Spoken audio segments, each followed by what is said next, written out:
मैं हूं मनीष कुमार झा। झारखंड में दूसरे चरण का चुनाव चल रहा है। झारखंड के साथ महाराष्ट्र एवं अन्य राज्यों में उपचुनाव भी चल रहा है। झारखंड का सिंदरी विधानसभा अभी चर्चा में है, क्योंकि मैं लगातार सुबह से यहाँ रिपोर्टिंग कर रहा हूँ।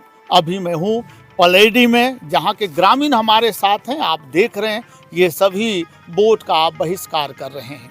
ऐसा क्यों कर रहे हैं, हम इन लोगों से जानने का प्रयास करेंगे, क्योंकि अभी तक यहाँ मात्र 12% ही मतदान हो पाया है। स्वागत आपका जी, बहुत बहुत क्या धन्यवाद। कारण है आप लोग मतदान नहीं कर रहे हैं? मैं तो एक सर्वप्रथम एक कैंडिडेट हूँ सिंदरी विधानसभा से। जैसे ही मुझे पता चला कि हमारे पलेडी बूथ में आज मतदान का बहिष्कार किया गया है, इसका पहले भी बहुत सारे संघर्ष आंदोलन इन लोगों ग्रामीणों द्वारा किया गया था। इसका मुख्य कारण यह है कि इस स्कूल का जो अतिक्रमण हुआ था, कुछ लोगों द्वारा जबरन ज़मीन कब्जा करके रखा गया था। इसके आगे भी बहुत यहाँ के ग्रामीणों ने यहाँ के सीओ साहब को, यहाँ के डीसी साहब को आवेदन दिया गया था। उल्टा आवेदन को न सुनकर इन लोगों पर भी केस का मुकदमा दर्ज करके इन लोगों को सताने का काम किया गया था। आज पुनः ही बहिष्कार किया गया है। मैं आपके चैनल के माध्यम से तमाम वरीय अधिकारियों एवं पदाधिकारी को आग्रह करना चाहता हूँ कि आवें और जल्द से जल्द इस वोट बहिष्कार का जो निर्णय है उसको सुचारू रूप से चालू करवाएं। आप प्रत्याशी हैं, आपको नहीं लगता कि आपसे ये लोग इतना प्यार करते हैं और आपका वोट कम हो जाएगा? वोट कम हो ना हो अलग बात है, लेकिन आज यदि मेरा वोट 500 ना मिले, 1000 ना मिले, हमको कोई नहीं फर्क पड़े। लेकिन मेरा ग्रामीणों वाला का दर्द, यदि सब दिन वाला दर्द यदि एक 500 वोट से यदि खत्म हो जाएगा तो मैं इसके लिए खड़ा रहूँगा। राजनीति में वोट का बहुत महत्व होता है। एक एक वोट के लिए लोग कुछ भी कर गुजरने को तैयार होते हैं, और आप कह रहे हैं 500 के वोट मैंने नहीं रखता। क्या समझाया आप इन लोगों को? मतदान करेंगे लोग? जी, निश्चित तौर पर राजनीतिक में एक एक वोट मायने रखते हैं, लेकिन बात ऐसा है कि यहाँ पर राजनीतिक में ये भी मायने रखते हैं कि एक वोटर, एक जनता बहुत बड़ा होता है। आज यदि उस जनता का दुख दर्द में खड़ा नहीं रहूँगा तो उसे राजनीति करना उचित मेरे लायक का नहीं समझ। अपना नाम बता दें। मैं शंकर महतो, सिंदरी विधानसभा से प्रत्याशी। ये तो प्रत्याशी हैं जो बता रहे हैं कि इनके लिए 500 वोट भी मायने नहीं रखते हैं। लेकिन अब ग्रामीणों की बात लेते हैं। ग्रामीण भी हमारे साथ हैं, ग्रामीणों से लेने का प्रयास करते हैं। क्या रहा है मुद्दा, आखिर क्यों आप लोगों ने बहिष्कार किया? ये जो बहिष्कार वाला निर्णय है, इसको जो है सीओ सर अच्छी तरह से जानते थे, और सीओ सर को जो है इसके बारे में पता था कि आज हमारे गांव में वोट बहिष्कार का निर्णय बना हुआ है। जानकारी दिया था आज से लगभग महीना भर पहले हम लोग इसका जानकारी दिए थे। सर, अगर हमारा समस्या का समाधान नहीं होगा, जो 1.5 साल से हम लोग प्रयास कर रहे हैं, तो हमारे गाँव में जो है वोट बहिष्कार होगा। किस माध्यम से दिया था, लिखित या मौखिक? हम लोग जाके लिखित आवेदन लेके गए थे कि जो समस्या है उसको समझ लीजिए, और हम लोगों ने मौखिक बोला था कि सर अगर ऐसा नहीं होता है तो हम लोग वोट बहिष्कार करेंगे, हमारे गांव वाले करेंगे वोट बहिष्कार। और हमने जो है इसका लिखित शिकायत जो है डीसी मैम को भी जमा दिए हैं। वहां पर भी आश्वासन क्या मिला? आश्वासन कुछ नहीं मिला है। गांव वाले को रद्दी भर कोई वैल्यू नहीं दिया जा रहा है। यहाँ लगभग हमारे बूथ में जो है 800 से 900 पोलिंग होता है। 806 वोट, हाँ 817 वोट है, उसमें से लगभग 700 वोट जाता है, हमेशा पोलिंग होता है। लेकिन आज जो है अभी तक वो अदर गांव के थोड़े कैंडिडेट है जो कि आके यहाँ पोलिंग कर दिए, इस कारण जो है 100 गो वोट हो चुका है। ठीक है, लेकिन हमारे गाँव का निर्णय है, हमारे गाँव में लगभग 700 आदमी है, कोई भी वोट देने के लिए अभी तक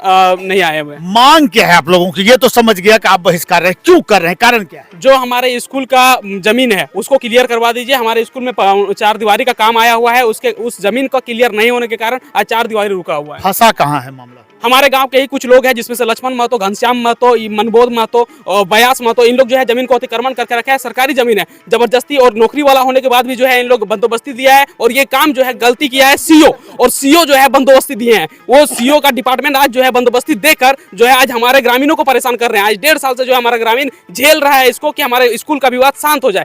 हम लोग बार बार इस सीओ सर को बोलते हैं, सर ये जो है बंदोबस्ती लायक आदमी ही नहीं है। जब ये गवर्नमेंट सर्वेंट है तो किस हिसाब से इसको बंदोबस्ती दे सकते हैं? वो हमें बोलते हैं कि इनका बंदोबस्ती रद्द हो सकता है, स्कूल का जमीन क्लियर हो सकता है, लेकिन कोई भी अभी तक कोई आश्वासन नहीं, बल्कि हमें झूठा आश्वासन दिया जाता है कि आपको 10 दिन में कर देंगे, 15 दिन में कर देंगे। जब वोट बहिष्कार के बारे में हम लोग बताएं तो बोला कि ठीक है हम जाके देखते हैं। आए थे, प्रत्यक्ष रूप में देख के गए हैं और देख के बोल के गए हैं कि हम आपका कर देंगे, लेकिन फिर उसके बाद आश्वासन दिए हैं कि कर देंगे, लेकिन उसके बाद महीना भर फिर पार हो गया। 8 दिन के नाम से वो महीना भर पार हो जाता है। कोई अभी आज हम लोग सोचे थे कि आज अगर हम लोग मतलब इस तरह का अपना गांव में हम लोग एकमत हैं तो आज हो सकते हैं सीओ सर आए और आके हमें आश्वासन दे, लेकिन आज भी जो है ऐसा नहीं हुआ, बल्कि हमारे ऊपर उल्टा आरोप लगा रहा है कि आप लोग पैसे का मांग करते हैं, आप लोग जो है क्या बोलते हैं पैसे की मांग कर रहे हैं, आप किससे? लोग पार्टी से, गांव वाले से चंदा उठा रहे हैं, झूठ मूठ का आप लोग पैसा चाहिए तब आप लोग पैसे के लिए जो है ये सब कर रहे हैं। उपायुक्त के यहाँ जब आपने दिया, अभी आपने बोला कि वहाँ भी आपने लिखित दिया, वहाँ से क्या आश्वासन मिला? उपायुक्त के यहाँ से अभी तक कोई आश्वासन नहीं आया है। उपायुक्त के यहाँ भी लगभग 4 से 5 लेटर हम लोग दे चुके हैं, अभी तक कोई आश्वासन नहीं आया है और ना किसी तरह का हमें यहाँ पर कोई काम दिखाई दे रहा है उसके द्वारा। आप भी ग्रामीण हैं, शिक्षित हैं, आप बताएं इसका समाधान क्या है? क्योंकि 5 साल के बाद ही फिर ऐसा मौका मिलेगा कि विधानसभा में आप फिर वोट डाल पाएंगे, यदि मध्यावधि चुनाव ना हुआ तो 5 साल आप चुक जाएंगे। नहीं लगता है आपको कि आप आज वोट बहिष्कार करके गलती कर रहे हैं? देखिए, ये क्षेत्र बहुत हरिजन आदिवासी इलाका क्षेत्र है, बहुल क्षेत्र है, और इस स्कूल में सबसे ज़्यादा आदिवासी बच्चे ही पढ़ते हैं। तो आदिवासी बच्चे और यहाँ के जो गांव के जो आदमी हैं, हरिजन ज़्यादा है, हरिजन है, आदिवासी हैं, तो उन बच्चों की मैंने खुशहाली के लिए, उन बच्चों के भविष्य के लिए ये करना बहुत ज़रूरी है। और ये इसीलिए हमारा गांव ने निर्णय लिया है। और जो जानते हैं, अभी हम लोग ने जो जितने सीओ आए, 3 सीओ इसमें चेंज हो गए हैं, सभी ने आश्वासन देकर इसी पर रखा है और आगे कुछ नहीं किया है, तीनों सीओ। आज ये वोट बहिष्कार हुआ, इसकी जानकारी कोई पदाधिकारियों को आप लोगों ने दिया है? हाँ, हम लोग डीसी साहब को, उपायुक्त महोदय को इसकी जानकारी लिखित दिए हैं और उनका रिसीविंग हमारे पास है, और इसके बाद हम लोग इसे किए हैं।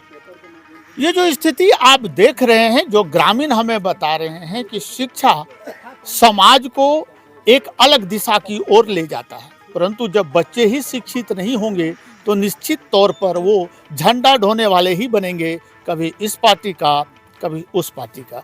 ग्रामीणों का कहना है कि जो विद्यालय है उसके जमीन को अतिक्रमण मुक्त किया जाए ताकि यहाँ बच्चे समुचित शिक्षा पाएं और इस तरह के प्रजातंत्र के महापर्व में भाग लें। अब देखने वाली बात यह होगी कि लोकसभा चुनाव में तो इन लोगों ने मतदान किया था, परंतु विधानसभा में जिस तरह से ये लोग अपनी बात रख रहे हैं, वोट का बहिष्कार कर रहे हैं, इलेक्शन कमीशन इस पर क्या निर्णय लेते हैं? क्योंकि जानकारी के अनुसार इन लोगों ने जानकारी उपायुक्त धनबाद को भी दी है, परंतु अभी तक इनका सूद लेने कोई नहीं पहुंचे हैं।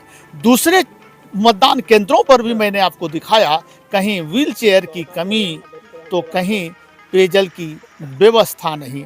आखिर इस अव्यवस्था के बीच में इलेक्शन कमीशन अपना पीठ कैसे थपथपा रही है और विकसित भारत का सपना कैसे देख रही है? क्या रहता है खास, कब तक होती है व्यवस्था, हम आपको दिखाने का प्रयास करेंगे। फिलहाल आप मुझे पलेडी से दीजिए अनुमति। नमस्कार।